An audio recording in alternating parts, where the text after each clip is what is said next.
Sometimes I think I need to make a whole series where I just rip on the Atheist Experience for their terrible performance on the topic of veganism. Here's yet another cringy Atheist Experience video. We've got Tracy Harris, Russell Glasser, who wants to watch them cringe out on the topic of veganism. Here we go. Colin.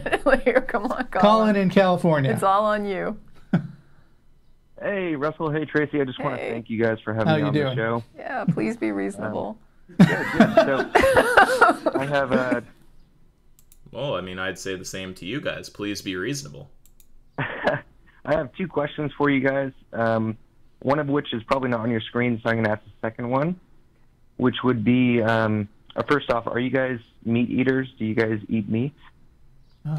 Yep, and here we go. Yes. Sorry, I don't mean to be this type of person. I'm just Don't apologize for asking a completely reasonable question. curious as to why you haven't maybe gone vegan or considered it. I guess you have? You're asking me why I haven't done something. Yeah. That's an odd question. You didn't answer the question. You just called it odd. There's nothing odd about it. Why haven't you gone vegan?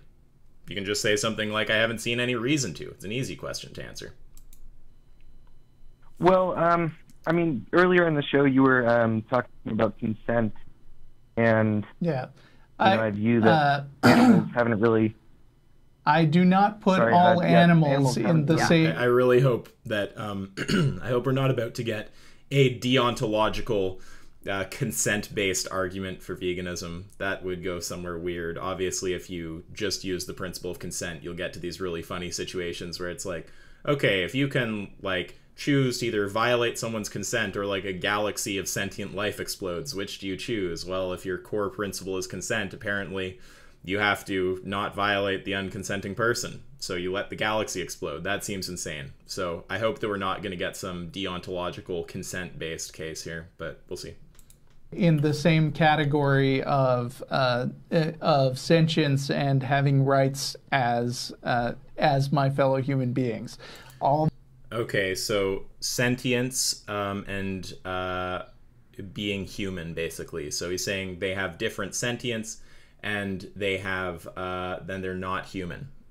So we can take humans who are at the same or lower level of sentience than the animals we eat, right? And then they would still have this property of being human that you think gives them value. So let's just say that we transport their consciousness out of human bodies into machine substrate, right? Now they don't have the level of sentience that's higher than the animals that we eat, and they're not human. Is it fine to murder those beings?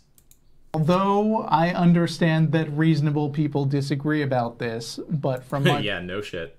personal philosophy, I wouldn't eat a person, and I probably wouldn't eat something cute, although that's... Oh, and cuteness. Okay, so let's say we take the humans who have the same or lower level of sentience than the animals we eat, so we get rid of the sentience trait. Let's say we move them out of the human species, so we get rid of the human trait, and let's say the thing we put them into is ugly. Is it now fine to murder them? That may be my personal prejudice, but I don't have a problem eating cows and chickens. And I feel like I'm a member of a social species, and like all social species, I draw distinctions between my own species and other species. Just like... Right, so species, though. So for you, we don't even need those two other traits of cuteness and sentience level. We can just say, okay, if there's a human and their consciousness is transported into something that's not of the human species, like machine substrate, is it now fine to murder that being? Like any other animal. I don't view myself as above other animals. I view myself as an animal. Wait.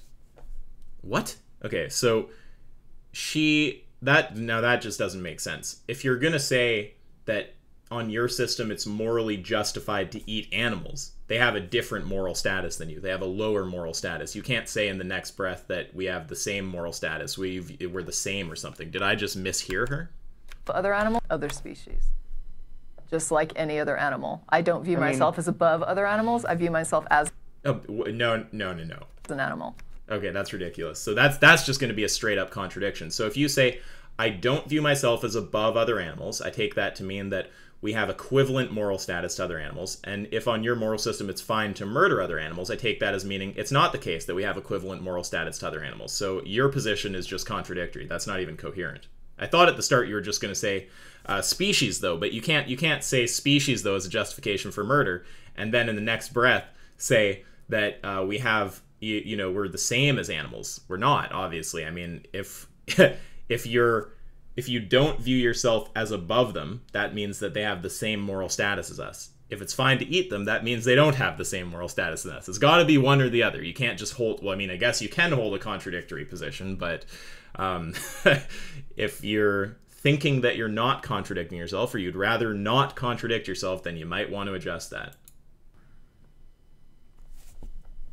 Well, I mean, as above another animal, I mean, I feel like... No, I don't view myself that way. I don't know, like that. but for some reason it's morally justified to eat them. So we have the same moral status, except it's fine to eat them and it's not fine to eat me. That seems completely coherent.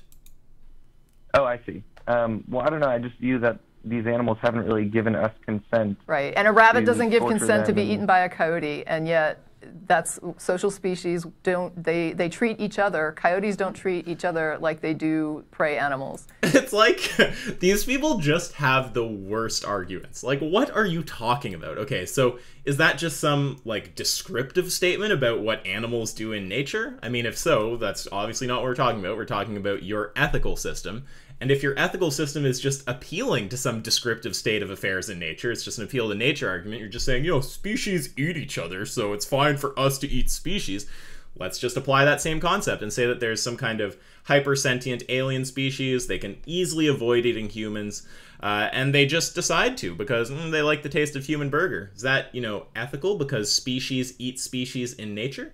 I mean, either it's a prescriptive statement, and that's ethical on your view, or it's a descriptive statement, and you're just not answering the question. You're just stating some descriptive fact. That's like a normal social species distinction. Right. For me, it comes down a lot to level of And sentience. why is she just talking about social species? Don't all species, like, distinguish themselves from other species? Like, I don't think it has to be a social species. Take a snake. You're not going to see a snake, like... like, whatever, we'll keep going. I mean, if I were to run into an alien species that had the... oh, we're going to aliens. I'm very curious where he's going to go here. That had thoughts and philosophies and the ability to communicate with me, I would probably not kill them for meat. Yeah, the idea... Right, but that's because they have your trait of sentience. So let's go to the reductio on your position. You said that it's sentience, being human, and cuteness, right? So let's take the humans who are below the level of sentience as the animals that we eat. Let's say we transport their consciousness out of human bodies, so they're no longer human, not part of the human species.